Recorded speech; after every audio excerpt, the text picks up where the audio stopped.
we have algebraic fraction. To reduce to the lowest terms, we have to have multiplication in numerator and in denominator. So first, let's see what we can factorize here. We have x squared and 3x in the second expression. Next we have 3y and xy. So we don't have anything what we can factorize from this 4 expression, because here we have x, x, and x, but in the third expression we don't have x.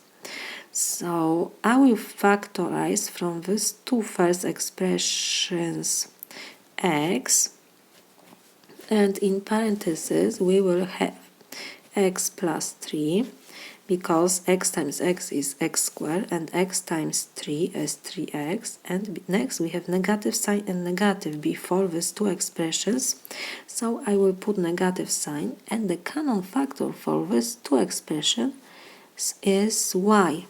So in parentheses whatever left is 3 plus x. Negative y times 3 is negative 3y, and negative y times x is negative xy. So it's exactly the same what we have at the beginning.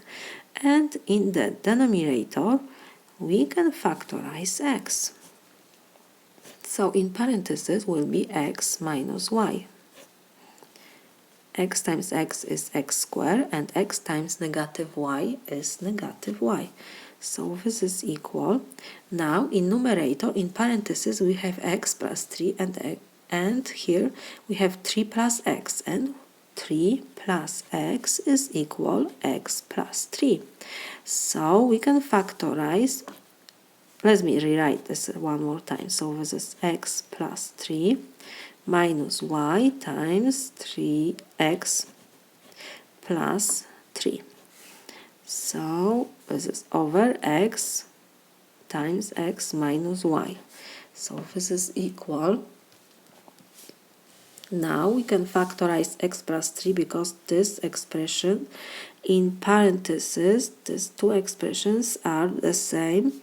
So we have x plus 3 times, and whatever left will be in the second parenthesis.